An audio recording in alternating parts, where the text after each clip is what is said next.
জয়ের কথা শুনে হাসে আহমাদ। জয় ফের শুধায়, এই আহমাদ, ভাবির কোনো বান্ধবী নেই? একটু লাইন করাইয়ে দে না। ছিল একজন, কিন্তু কিন্তু কি? উদ্গ্রীব জয়। She is dead. কি? ক্লোজ ফ্রেন্ড একটা ছিল, 2 বছর আগে সে মারা গেছে। আর কোনো ফ্রেন্ডের কথা জানি না। জয় তো বিয়ের আগেই বিধবা হইলি রে। জয় আকস্মিক একটা ধাক্কা খেলেও তার মনে কৌতূহল সৃষ্টি হয়। কিভাবে মারা গেল রে? Road accident. ওকে সরাতে যেয়ে নিজে গাড়ির সামনে পড়েছে। ভাবি রে? হ্যাঁ, আর এই জন্য ও খুবই গিল্টি ফিল করে। 2 দিন আগে মেয়েটার মৃত্যুবার্ষিকী গেল, তখন রোজাও ছিল। দীর্ঘশ্বাস ছাড়ে আহমাদ। দিনটার কথা ভাবতেই তার দম আটকে আসে। মেয়েটা কিভাবে ছটফট করছিল, পরিবেশটা বেশ ভারী হয়ে যায়। শান্তশিষ্ট তামিম কথা ঘোরাতে চায়। ইফাত কানাডা সেটেল হচ্ছিস কবে? ধুরু মিয়া, কানাডা গেলেই আমার মনে হয় মরুভূমি আইসা পড়ছি। কোনো দিকেই মানুষ নেই। এইখানেই আমার ভালো। যেদিকে তাকাই মানুষ আর মানুষ। কারেকশন, মাইয়া আর মাইয়া। শিহাবের কথার বিপরীতে তার দিকে তাকিয়ে ইফাত বলে, যার মনে যা ফাল দিয়া উঠে তা। শোন, তোদের সবার আমার বাসায় দাওয়াত। আফটার ম্যারেজ ট্রিট বলতে পারিস। কবে আসবি বল। হৈ হৈ করে ওঠে সকলে। সকলের হইচইয়ের মাঝেই আহমাদের কানে কানে শিহাব জিজ্ঞেস করে, বউ কি আসলেই দেখাবি না? শান্ত দৃঢ় দৃষ্টিতে আর শিহাবকে দেখে আহমাদ বলে, she is reserved Shihab. Okay. Surrender করার ভঙ্গিতে হাত উঁচু করে শিহাব। সকলের কাজের মিল রেখে আহমাদের বাসায় আগামী মাসে যাওয়ার কথা জানায়। আহমাদও নিমন্ত্রণ পাকা করে আসে। ভঙ্গ হতেই উঠে যায় সকলে, কিন্তু তামিমকে আটকে রাখে আহমাদ। ইফাত অভিমান করে ডাকে না আহমাদকে। তখন থেকেই সে আহমাদের সাথে আর কথা বলেনি। আহমাদ খেয়াল করলেও সবার সামনে কিছু বলে না। প্রিয়জনের অভিমান আড়ালে ভাঙালে তো কোনো অসুবিধা নেই, তাই না? কি অবস্থা, এত চুপচাপ কেন? ইঙ্গিত বুঝতে দেরি হয় না তামিমের। তার দৃষ্টি তখনও উদাস। এবার যেন সেখানে কিছু জল যোগ হলো। উদাস চোখের জলাভাব চোখ এড়ায় না আহমাদের। ছেলেটার ঘাড়ে হাত রেখে নীরবে বোঝায় সে পাশে আছে, কাছে আছে। ভাঙা ভাঙা কণ্ঠে থেমে থেমে তামিম বলে, ও ও বিয়ে করে নিল আহমদ? ও কিভাবে পারলো? বিস্মিত হয় না আহমাদ। পুরো ঘটনায় তার জানা। 5 বছর যাবৎ একটা মেয়ের সাথে সম্পর্কে ছিল তামিম। ভার্সিটি থেকে ওদের বন্ধু বৃত্তের সকলেই এটা জানে। কিন্তু কিছুদিন আগে একটা ঠুনকো বিষয় নিয়ে কথা কাটাকাটির এক পর্যায়ে সম্পর্ক ছিন্ন করার কথা বলে মেয়েটা। নৈমিত্তিক ব্যাপার ভেবে গুরুত্ব না দিলেও বিয়ের খবরে পাগল প্রায় হয়ে যায় তামিম। বন্ধু বর্গের কেউ কেউ মেয়েটাকে অনুরোধ পর্যন্ত করেছে, কিন্তু সে নিজ কথায় অটল থেকে অন্যের ঘরণী হয়েছে। কারোরই এটা অজানা নয়। তখন থেকেই যেন তামিমের জীবন গাড়ি এক স্ট্যান্ডেই থেমে গেছে। সকলেই কোনো না কোনো কাজে যুক্ত হলেও তামিম এখনও বেকার। তার অন্তস্থ কোনো শক্তি নেই। স্পৃহাবিহীন ছেলেটা যেন নির্জীব পুতুল হয়ে গেছে। আহমাদ বুঝতে পারে মেয়েটাকে সে মণিকোঠায় কোনো স্থানে বসিয়েছিল। তামিম, মেয়েটা এখন কারো স্ত্রী। মানতে কষ্ট হলেও এটাই সত্য। 2 দিন পর কারো মা হবে। তার ছবি ফোনে এইভাবে রাখাটা দৃষ্টিকটু। আশা করি তুই বুঝতে পারছিস আমি কি বলতে চাচ্ছি। মলিন দৃষ্টিতে তাকায় তামিম। তার চোখের দিকে তাকিয়ে আহমাদ বলে, বাবা ছাড়া একটা মেয়ের অভিভাবক কে জানিস? তার ভাই। সে ছোট হোক অথবা বড়, তনু আপুর অভিভাবক তুই। কেউ যখন আপুর জন্য সম্বন্ধ নিয়ে আসবে, তখন কিন্তু তোর পরিচয় সেখানে খুব ম্যাটার করবে। আপুর বিয়ের বয়স হয়েছে। আজ হোক কাল হোক তার বিয়ে হবে। তারপর আন্টির দায়িত্ব তোকে নিতে হবে, সাথে নিজের দায়িত্ব। আমি তোকে ভুলতে পারি না রে। ভুলতে হবে না। তুই যত ভোলার চেষ্টা করবি সেটা মনে আরো বেশি জেঁকে বসবে। তুই নিজের দায়িত্বগুলো বুঝে নে। জীবনটা অনেক ছোট তামিম। কারো প্রতি কষ্ট মনে চেপে এই ছোট্ট জীবনের আনন্দটুকু নষ্ট করিস না। নিজেকে একটা সুযোগ দে। তোর জন্যও কেউ না কেউ আছে। নিজের জীবনটাকে গুছিয়ে নেওয়ার চেষ্টা কর। যে তোর কদর বোঝেনি তাকে কেন্দ্র করে একটা গোটা জীবন নষ্ট করে দেওয়া বুদ্ধিমানের কাজ না তামিম। চোখ মুছে মাথা নাড়ায় তামিম। তাকে সাথে নিয়ে পেছন ঘুরলেই দেখতে পায় ইফাত মুখ কালো করে দাঁড়িয়ে আছে। তামিমের কষ্ট সকলের মাঝেই ছাপ ফেলেছে, কিন্তু আজকের মতো করে কেউ তাকে বোঝায়নি। 3জন আহমাদের বাইকে বসে তামিমের বাসায় যায়। তামিম নামতেই তাকে বিদায় জানিয়ে বাড়ির পথ ধরে আহমাদ। ইফাত কথা বলছে না ঠিক, কিন্তু তার সঙ্গ ছাড়েনি এক মুহূর্তের জন্য। আহমাদ মিটিমিটি হাসে। বিয়ে করে পস্তায়নি আমার না হওয়া বেয়াই। না করলেই মনে হচ্ছে আফসোস থাকতো। কোথায় গেল ইফাদের পণ? শুরু করে দিল হাজারো অভিযোগ, হাজারো কথা। কে যেন আড্ডায় আসতে চাচ্ছিল না, এখন আবার সবাইকে দাওয়াত করা হচ্ছে। যত সব ঢং। হাসে আহমাদ। কে বলবে এটা একটা ছেলে? কেমন মেয়েদের মতো অভিমান করে। আধারে ছেয়ে থাকা রাস্তা তার বুকে চলতে থাকা এক আলোকিত বন্ধুত্বের সাক্ষী থাকে। দেখতে থাকে তার জলজলে রং। শাশুড়ির নির্দেশ অনুযায়ী একটা রানী গোলাপি রঙের শাড়ি পরেছে মাহিবা। নিজ হাতে বেশ কিছু গহনা দিয়ে মাহিবাকে সাজিয়ে দেন সালেহা বেগম। ভাবি মনির সাথে মিল করে একটা গোলাপি রঙের ফ্রক পরে আয়েশা। মেয়েটাকে বেশ কিছুক্ষণ পর্যবেক্ষণ করে শাশুড়ির কাছে যায় মাহিবা। মা, ভিতরে আয়। ভেতরে ঢুকে ইতিউতি করে মেয়েটা অভিজ্ঞ চোখে সেই অঙ্গভঙ্গি পরখ করে সালেহা বেগম বলেন, কিছু বলবি? মা, আয়শাকে একটা ওড়না পরিয়ে নি মাথায়। মুস্কি হাসেন সালেহা বেগম। এই কথা বেশ কয়েকদিন ধরে ভাবতেছিলেন তিনি, বিশেষ করে মাহিবাকে দেখার পর থেকে। সম্মতি দিয়ে একটা ওড়না হাতে ধরিয়ে দেন। উচ্ছল মাহিবা তাড়াতাড়ি হাঁটতে গেলে সালেহা বেগম বলেন, আসতে যা, কুচি খুললে আমি আবার লাগিয়ে দিতে পারবো না কিন্তু। খুশি ধরে না মাহিবার ঠোঁটে। তার ঘরে বিছানায় বসে থাকা মেয়েটার কাছে যে অতি আদুরে কণ্ঠে বলে, আইশু। হাতের পুতুল থেকে মুখ তুলে চায় আয়েশা। ভাবি মনি, ওর একটা নাম দেওয়া দরকার। পুতুলের দিকে তাকিয়ে হাসে মাহিবা। আচ্ছা দিব, আগে আসো তোমাকে আরেকটু সাজিয়ে দিই। বড় হাতার একটা ফ্রক, যার দৈর্ঘ্য হাঁটুর নিচে পর্যন্ত। নিচে সাদা একটা পায়জামা। মেয়েটাকে সদ্য ফোটা গোলাপ লাগে মাহিবার কাছে। আয়েশা জিজ্ঞাসু চোখে চাইতেই তাকে দাঁড় করায় মাহিবা। ঝুটি বাঁধা চুল খুব যত্নে খোপা করে দেয়। হাতের সাদা ওড়নাটা ছোট বড় করে ধরে। ছোট পাশ একদিকে রেখে গলার নিচে সেফটি পিন দেয়। বড় দিকটা মাথার উপর দিয়ে একবার ঘুরিয়ে নিয়ে এসে ওড়নার এক কোণা এক কাঁধে ঝুলিয়ে দেয়। কানের কাছে ছোট্ট একটা গোলাপি ফুলের পিন গুজে দেয়। পেছনের দিকের ত্রিভুজ আকৃতির ওড়নার অংশ পিঠ ঢেকে কোমরকেও বেশ খানিকটা আবৃত করে রেখেছে। পুরোটা সময় একটু শব্দ করে না আয়েশা। নিজেকে আয়নায় দেখতেই উৎফুল্ল হয়ে যায়। কি সুন্দর দেখাচ্ছে। খুশিতে জাপটে ধরে মাহিবাকে। ওয়াও ভাবি মনি, কি সুন্দর লাগছে আমাকে। মেয়েটার মাথায় সস্নেহে হাত বুলিয়ে মাহিবা বলে, বলো। মাশাআল্লাহ। নিজেকে দেখেও বলতে হয়। বলতে হয় তো। মাশাল্লাহ মাশাল্লাহ। যেন স্কুলে না একটা ছেলে শুধু আমার চুল ধরে টানে। কালকে থেকে এভাবে ওড়না পরে যাব, তাহলে আর চুল টানতে পারবে না। আর ওড়না ধরতে আসলে ওই পিন ফুটিয়ে দেব। ভালো হবে না? হাসি মুখে চিন্তার ছাপ পড়ে। মেয়েটাকে স্কুলে শান্তিতে থাকতে পারে না। তৎক্ষণাৎ এক ভাবনা মস্তিষ্কে উদয় হতেই নিজেকে শান্ত রাখে। সঠিক সময়ের অপেক্ষায় থাকে। সেই ক্ষণে আফিয়ার আওয়াজ পাওয়া যায় ড্রয়িং রুমে। মাহিবা আয়েশা দুজনেই এগিয়ে যায় সেদিকে। দেখো আপাই, কি সুন্দর লাগছে না আমাকে? আফিয়ার কাছে যে উৎফুল্ল কণ্ঠে বলে আয়েশা। ছোট বোনটাকে দেখতেই আফিয়ার উত্তপ্ত মেজাজ শীতল হয়ে আসে। মেয়েটার মুখে হাত বুলিয়ে বলে, হ্যাঁ, খুব সুন্দর লাগছে। বলো মাশাল্লাহ। মাশাআল্লাহ। এই মেয়ে, কি হয়েছে তোর? এমন চিল্লাপাল্লা করছিস কেন? মেজাজ ফের চটে যায় আফিয়ার। কি পরে যাব আমি? আমার একটাও ভালো জামা কাপড় নেই। বিরক্ত হন সালেহা বেগম। বিরক্ত কণ্ঠেই বলেন, শুরু হয়ে গেছে এই মেয়ের ঘ্যানঘ্যানানি। এই, তোর আলমারি ভর্তি এগুলো কি? হ্যাঁ, এক জায়গায় যাওয়ার কথা বললি ওর আর জামা কাপড় থাকে না। যত সব অশান্তি। আর আগে গজগজ করতে করতে প্রস্থান নেন সালেহা বেগম। আয়েশা মায়ের পিছু পিছু ছোটে। ভালো করে আরেকবার নিজেকে দেখানো লাগবে। মা তো কিছু বললই না। হতাশ আফিয়াকে দেখে মাহিবা বেশ ধীরে সুস্থে বলে, আমি ড্রেস সিলেক্ট করে দিই। মানুষের বাহ্যিক রূপ কি কাউকে সম্মোহন করতে পারে? মাহিবাকে এই মুহূর্তে এক স্নিগ্ধ পদ্মের মতো লাগছে। সেই শান্ত রূপের মেয়েটাকে নিষেধ করতে পারল না আফিয়া। নীরবে সম্মতি জানিয়ে নিজের ঘরে নিয়ে এলো। আফিয়ার ঘরে ঢুকতেই মাহিবার চোখ কপালে ওঠার দশা। বিছানার কোনো অংশ দেখা যাচ্ছে না। জামা কাপড়ের ঝড় যেন ঘরটার উপর দিয়ে বয়ে গেছে। তবুও নাকি এই মেয়েটা পরার মতো জামা পাচ্ছে না।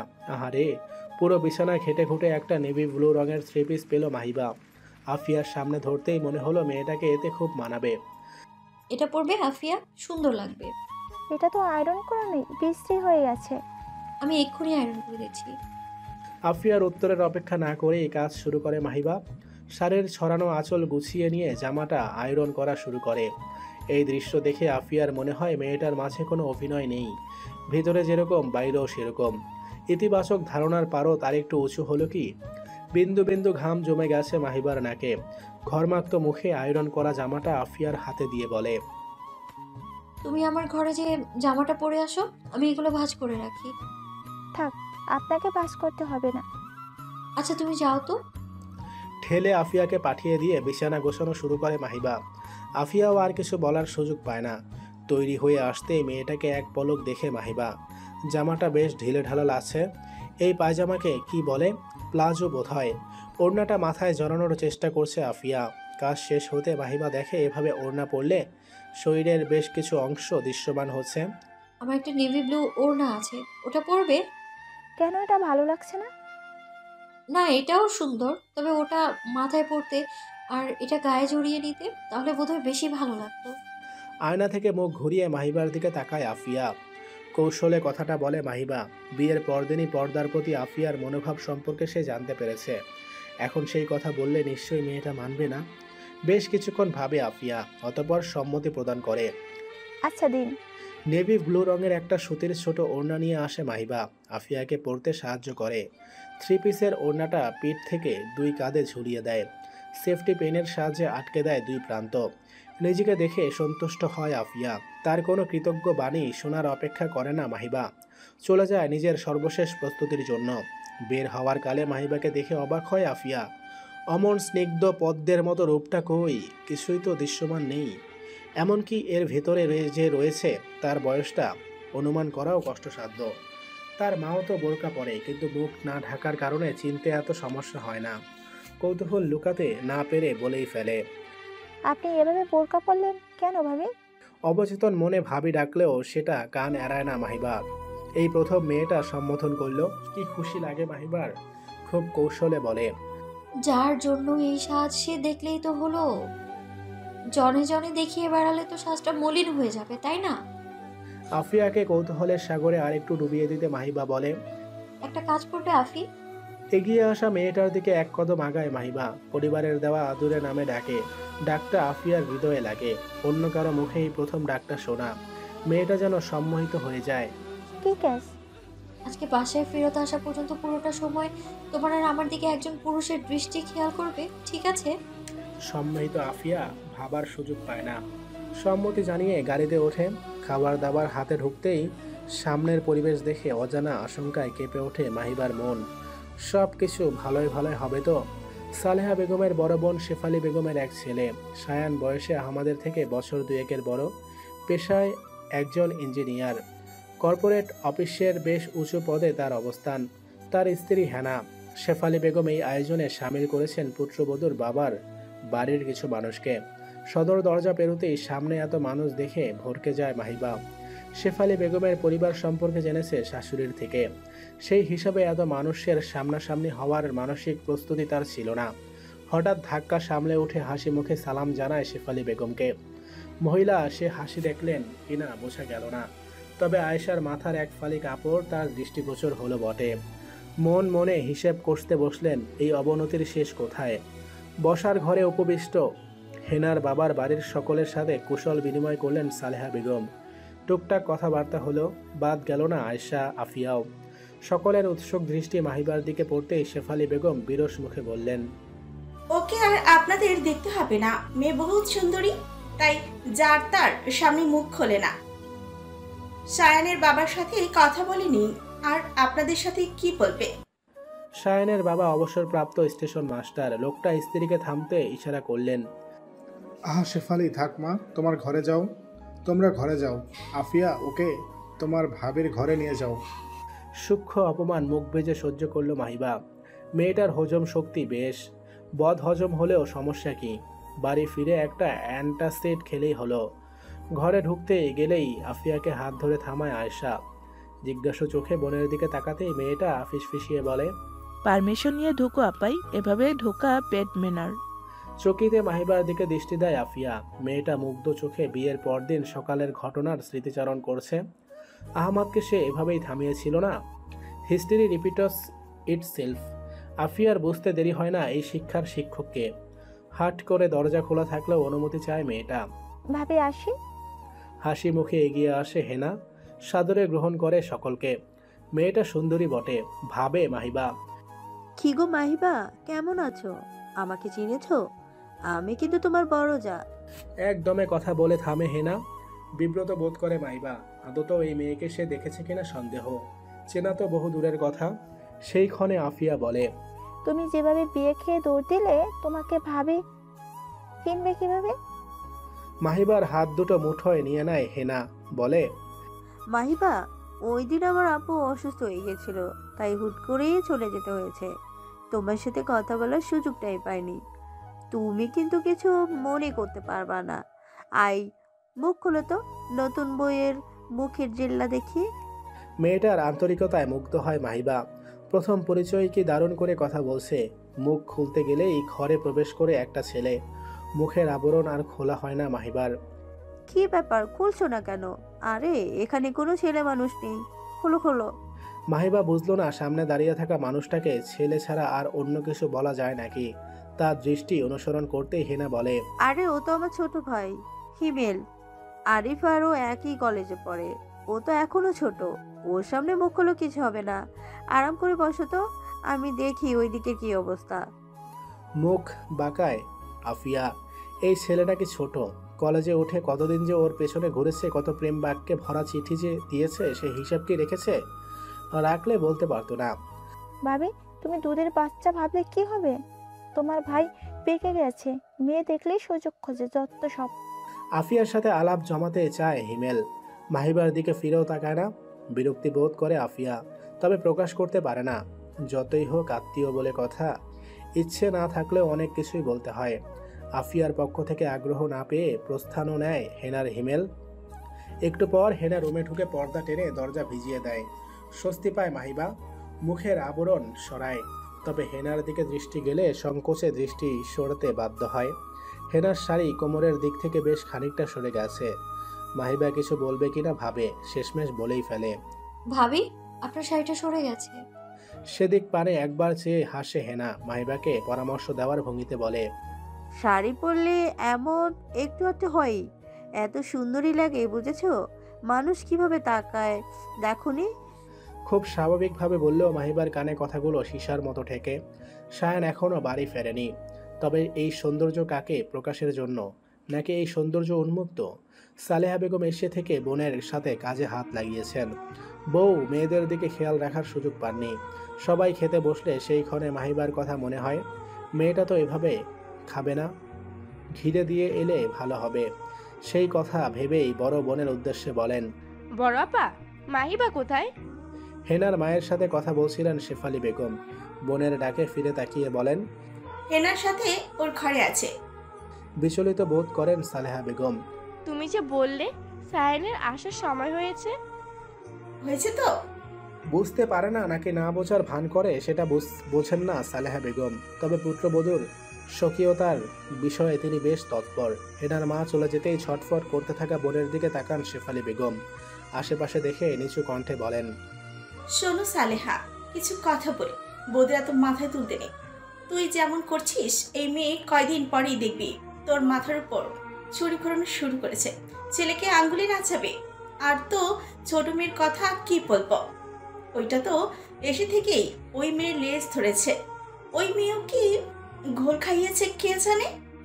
এখন আফিফাটা একটু শক্ত থাকতে পারলেই হলো। বোনের শেষ কথায় মনে হয় হাসেন সালেহা বেগম। সে তো গলে মোম হতে চলেছে বড়াপা। মনের কথা মুখে আনেন না। বড়াপা, তোমার মেয়ে নেই, থাকলে বুঝতে নিজের মেয়েকে আরেকবারে পাঠিয়ে দেওয়ার কি কষ্ট। আমার আফিকে কয়দিন পরেই তো মানুষের কাছে দিয়ে দিতে হবে। সে বাড়িতে আমি আমার মেয়েটা যেমন যত্ন রাখতে চাই, আমার ছেলের বউকেও সেভাবেই রাখতে চাই। অন্যকে না করলে আল্লাহ আমাকে দেবে কেন? কথার পৃষ্ঠে এমন জবাব হয়তো শেফালি বেগম আশা করেননি। বেশ ক্রোধ জমে যুক্তিতে না পেরে সেই ক্রোধের প্রতিফলন দেখা যায় তার চেহারাতেও। রাগটা কড়াইয়ের উপরে ঢালেন, জোরে খুন্তি রেখে বলেন, যা মন চাই কর, হুজুর বউ এনেছে। বড়দের কোনো সম্মান করতে জানে না, আবার হুজুরগিরি দেখায়। কয়দিন এই ভালো মানুষ রূপ ধরে থাকে আমিও দেখি। চুল তো আর বাতাসে পাকেনি, বিপদে পড়ে যেন আবার বড় আপা করতে করতে আমার কাছে আসবি না। বড় বোনের ধমক খেয়ে বড় হয়েছেন সালেহা বেগম। তার জীবনে এ আর কোনো নতুন বিষয় নাই, কিন্তু মাহিবা সম্পর্কে এমন কথা তিনি হজম করতে পারলেন না। মেয়েটার সামনে বড় আপা এমন কথা না বললেই বাঁচা। একটা প্লেটে সব খাবার থেকেই কিছু কিছু নিয়ে হেনার ঘরের দিকে যান। বাইরে থেকে ডাকতেই আফিয়া এগিয়ে আসে। মাহিবার দিকে তাকিয়ে দেখেন মেয়েটা এখনো বোরকা ছাড়েনি। আফিয়ার দিকে জিজ্ঞাসা চোখে চাইতেই মেয়েটা বলে, ভাবির ভাই যখন তখন চলে আসছে,